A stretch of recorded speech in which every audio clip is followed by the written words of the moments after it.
IPL এর নিলামে দল পেলেও নজিরবিহীনভাবে কলকাতা নাইট রাইডার্সের স্কোয়াড থেকে বাদ দেওয়া হয়েছে বাংলাদেশের পেসার মোস্তাফিজুর রহমানকে। এই ঘটনা ভালোভাবে নেয়নি বিসিবি।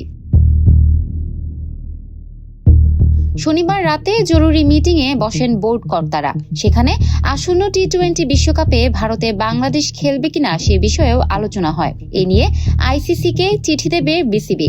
বোর্ডের একাধিক পরিচালক সংবাদ মাধ্যমকে এটা নিশ্চিত করেছেন। আগামী 7 ফেব্রুয়ারি ভারতে পর্দা উঠবে এবারে টি-20 বিশ্বকাপের। তবে মোস্তাফিজের সঙ্গে এই নেক্কারজনক ঘটনার পর ভারতে খেলোয়াড়, কোচিং স্টাফদের নিরাপত্তা নিয়ে চিন্তিত হয়ে পড়েছেন বিসিবি কর্তারা। শুধুমাত্র খেলোয়াড় নয়, তাদের পরিবার, বিসিবি কর্মকর্তা এবং সংবাদকর্মীদের নিরাপত্তার নিশ্চয়তা চেয়ে আইসিসিকে চিঠি পাঠানো হবে।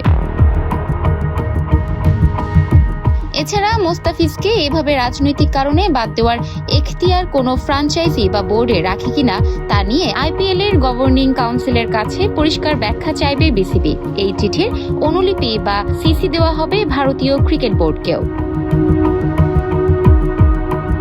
বাংলাদেশে আইপিএল এর সম্প্রচার নিয়েও আসতে পারে বড় সিদ্ধান্ত। মোস্তাফিজকে নিয়ে বিসিআই এর সিদ্ধান্তে ক্ষুব্ধ বাংলাদেশ সরকার। এ ব্যাপারে রোববার সরকারের সঙ্গে বৈঠকে বসতে যাচ্ছে বিসিবি। সেখানে বাংলাদেশে আইপিএল এর সম্প্রচার বন্ধ হওয়ার মতো সিদ্ধান্তও নেওয়া হতে পারে। Desk report, campus Times.